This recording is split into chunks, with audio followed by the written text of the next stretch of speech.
Magandang araw po. May balak po ba kayo na patituluhan o i-transfer ang titulo ng lupa sa inyong simbahan o di kaya sa inyong korporasyon o asosasyon? Sa video ito ay pag-uusapan po natin kung paano i-transfer ang titulo o transfer certificate of title o original certificate of title ng inyong simbahan o ng inyong korporasyon.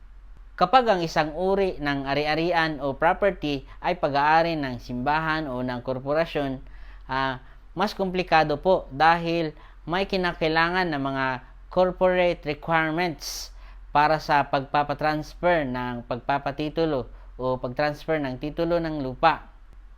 Kung ito man ay ibinenta, ibinigay bilang donasyon o inilipat lang dahil sa nag-iba na ang nagmamay-ari nito. Bago po natin mapalipat ang pagpapatitulo ng lupa sa inyong simbahan o ng inyong korporasyon, kailangan po na rehistrado po ang inyong korporasyon o di kaya sa simbahan, ang inyong simbahan sa Securities and Exchange Commission. Kailangan po ito na rehistro. Kailangan po may pangalan. Kailangan po may Articles of Incorporation and Bylaws at General Information Sheet ng inyong korporasyon sa Securities and Exchange Commission. Kung rehistrado na po sa Securities and Exchange Commission ng inyong korporasyon o ng inyong simbahan, ay kailangan po kayong gawa ng approval ng inyong governing body o sa inyong board ay paaprubahan po at magkaroon po kayo ng board resolution. Ang board resolution na ito ay nag-a-aproba na bumili po kayo o mag-accept po kayo ng donation galing sa inyong ililipat na titulo ng lupa in favor po sa inyong simbahan o sa inyong korporasyon. Ito po ang mga kinakailangang kunin po ninyo sa seller o sa donor ng lupa na ipapalipat po ninyo in favor po sa inyong simbahan o sa inyong korporasyon. Gaya ng transfer certificate of title o yung titulo ng lupa, yung mga valid IDs ng nagbibigay o nagdo-donate o di kaya nagbibenta. Kailangan din po ng TIN at yung marital consent. Yung asawa po ng registered owner ay kailangan nakapirma din po siya sa deed of sale na ipapagawa natin sa abogado. Mas maganda po na gawin nyo po ang due diligence na ating na-discuss po sa ibang video natin kung bago tayo bumili ng lupa.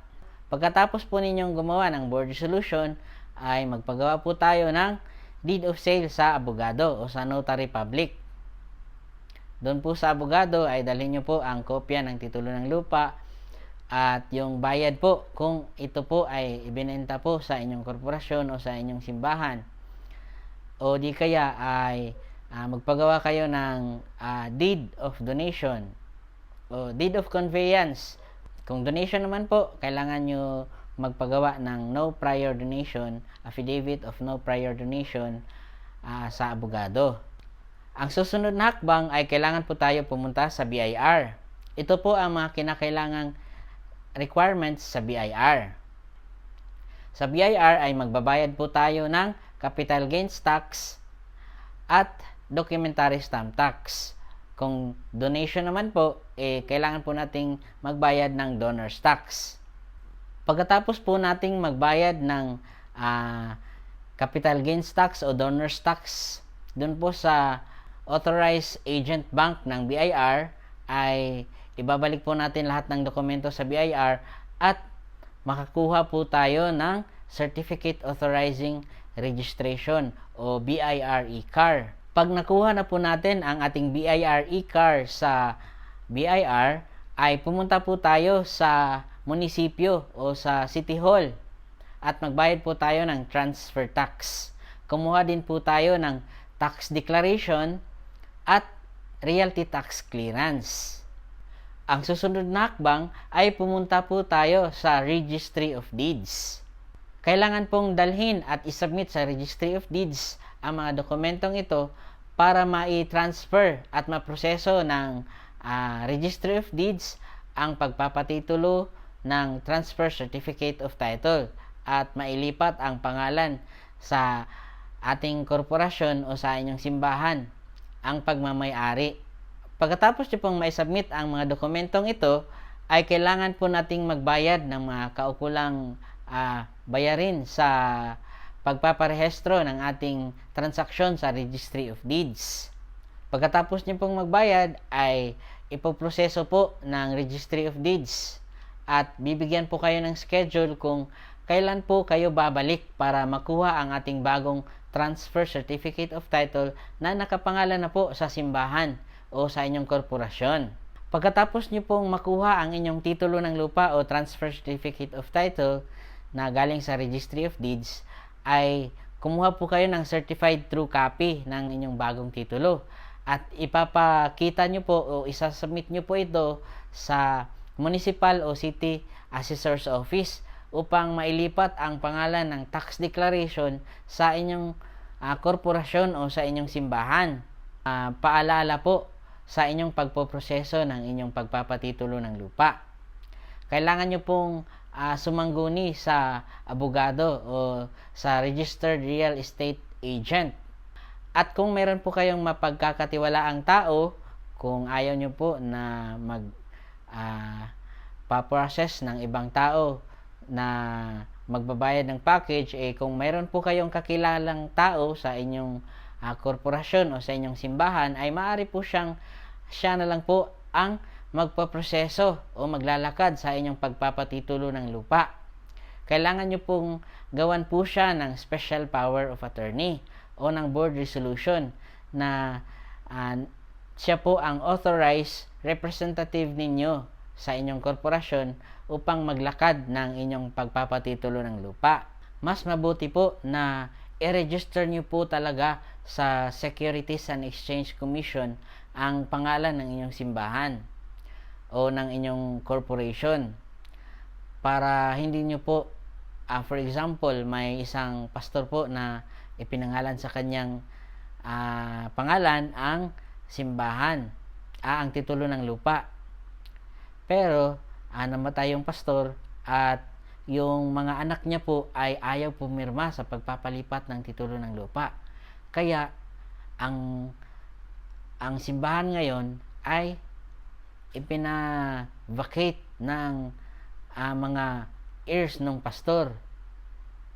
Ay masalimuot yun para sa inyong simbahan. Kailangan po ninyong magtabi ng mga kopya sa lahat ng inyong kukunin sa munisipyo, sa Registry of Deeds, sa BIR, at sa lahat ng mga isinabmit nyo sa ating gobyerno, sa mga ahensya ng gobyerno, ay kailangan nyo ng photocopies each para po may basihan po kayo sa susunod na mga kinakailangang i-submit. Baka mayroon pong kailangan nyo po in the future ang mga kopya ng mga dokumentong inyong isinabmit. Kailangan nyo pong bayaran ang real estate taxes sa munisipyo o sa city hall, sa assessor's office o sa treasurer's office para po hindi po kayo magka-penalty. Siguraduhin po ninyo na yung nagbebenta ay siya po yung registered owner at yung kanyang spouse o yung kanyang asawa ay makakapirma po sa deed of sale o deed of donation. At yun na po ang mga kinakailangan gawin na hakbang at proseso at mga documentary requirements para sa pagpoproseso ng inyong titulo ng lupa o paglilipat ng pagmamay-ari ng titulo ng lupa na ibinenta po sa inyo o di kaya i-donate o di kaya ipapalipat lang ang pagmamay-ari nito sa inyong korporasyon o ng inyong simbahan o di kaya ng inyong asosasyon. Maraming salamat po sa panonood. Sana po ay natulungan ko po kayo. God bless po sa inyong lahat. Dalangin ko po na maayos ang inyong pagpapalipat ng titulo ng lupa. Mag-like at i-share ang ating videos para mas marami po tayong matulungan at maabot ang ating videos. God bless po sa inyo.